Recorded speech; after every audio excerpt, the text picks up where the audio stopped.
Hi gang, and welcome back to Dr. Fitzgerald's Grammar Nuts and Bolts. Today we will be covering grammar issue number 4, pronoun case errors. Let's get started. First, just a quick reminder about two key terms you learned in previous videos, pronoun and antecedent. A pronoun is a word that takes the place of a noun or another pronoun, and the antecedent is the noun a pronoun replaces. Now, there are three types of pronoun errors we are dealing with in this series. Two of them you have already seen before. Pronoun agreement error, that's when the pronoun and the antecedent don't agree, usually in number. Pronoun reference error, that's when it is unclear what antecedent the pronoun is referring to. And today, we're going to be talking about pronoun case error. That is when subject pronouns are used instead of object pronouns or vice versa. Now, that may sound a little confusing right now. Don't worry, we're going to get this clear. Let's start talking about pronoun case with a sample sentence. The teacher questioned Helen and me. Is that right? Usually when I ask this in a live class, about half of the people believe it should be Helen and I. The teacher questioned Helen and I. And when I ask why they think that is, usually they'll say, it just sounds right. But is it right? Well, we'll get back to this one shortly. So there are a variety of different types of pronouns, but we are just going to concern ourselves with two types of personal pronouns. Subject pronouns and object pronouns. Subject pronouns do verbs. If there's a verb to be done and a pronoun's doing it, we're going to use subject pronouns. If there's a pronoun just standing around not doing a verb, we use an object pronoun. Object pronouns may have verbs done to them, but there is no verb in the sentence they are doing. So if we use the verb went, as in went to the store, we would use subject pronouns. I went to the store, you went to the store, he, she, it went to the store, we went to the store, they went to the store, who went to the store. Okay, but what if a pronoun is not doing a verb? Maybe it is receiving a verb. Let's say the verb is hugged. Fred hugged me, Fred hugged you, Fred hugged him, her, it. Fred hugged us. Fred hugged them. Fred hugged whom, or whom did Fred hug? In each case, Fred is doing the verb hugged. These people are just recipients of that verb. Fred is a very affectionate person. So to return to the first sentence, the teacher questioned Helen and me. What's the verb? Questioned. Who is doing it? The teacher. The me isn't doing a verb, so we choose from the list of object pronouns, and guess what? Me is correct. The teacher questioned Helen and me. We should leave the sentence alone. By the way, as a quick trick, just make Helen go away for a moment. You would never say the teacher questioned I, would you? No, you would say the teacher questioned me. The fact that Helen is standing right there doesn't change what pronoun I should use. It's really just that easy.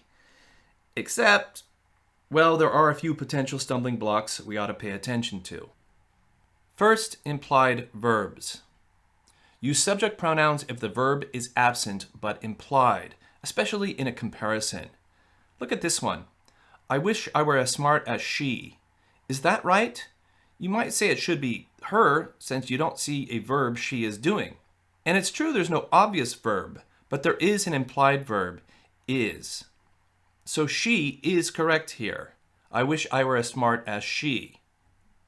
How about this one? I can run as fast as he. Again, you might say, him, I can run as fast as him, because there doesn't seem to be a verb that he is doing, but there is an implied one. I can run as fast as he can. How about two more? My wife likes TV more than me versus my wife likes TV more than I. Which one is correct? Well, actually, they're both right, but they mean two different things. One of these means, my wife likes watching TV more than I like watching TV. The other one means, if I made my wife choose between me and the TV, I am more likely to be finding myself on the curb than the TV. So which is which? Which has an implied verb? This one. My wife likes TV more than I do. In the second one, we could both like TV, but my wife just happens to like it more than I do. The top one, my wife likes TV more than me, means we probably need to be seeing a marriage counselor. Okay, that's it for implied verbs. We also need to pay attention to when the verb to be is used as a linking verb. Use subject pronouns if the pronoun and the antecedent refer to the same person. Don't get caught up on the words linking verb. It's just if the pronoun and the antecedent are the same person, we use subject pronouns. Try this. This is she. Maybe the phone rings, you pick it up, someone asks for you by name, and you say, this is she, or this is he. And maybe you were taught this is good grammar, and it is, but you may not know why. Well, here's why. Both the this and the she refer to the same person, so they're each doing the verb equally. We can practically replace the verb is with an equal sign.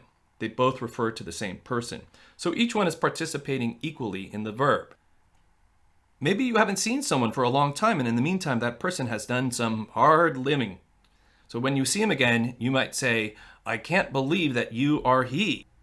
Or maybe you walk into your folks' house, and maybe your mother is in the other room and she asks, who's there? Of course you will answer with the grammatically correct, it is I. Unless, of course, you think this might freak her out. No child of hers would use it is I. But just to be clear, all of these are correct because the verb to be is used essentially as an equal sign. Okay, and one final potential stumbling block. Use possessive pronouns like my, your, her, our, their, etc. in front of gerunds. So what is a gerund? A gerund, for the sake of this class, is a noun that ends in ing. Normally we think of words ending in ing as verbs, as in I am running.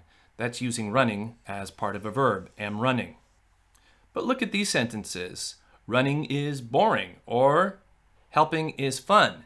These are legitimate sentences in English, which means they each have a subject and a verb. Therefore, running and helping must be nouns here, even though they end in ing. They're gerunds. Take a look at this. I think we could all agree that this is a legitimate sentence in English. I really appreciate your help. The possessive your makes sense here because help in this case is a noun. It's a thing. You wouldn't say, I appreciate you help. Look at the next one. I really appreciate you helping me. Well, what am I really appreciating here? It may not be you at all, but rather the fact that you are helping me. Helping is a gerund here, so we use your. I really appreciate your helping me. And if that sounds wrong, in time it won't. Just hang out with more English professors. Okay, time for a quick summary.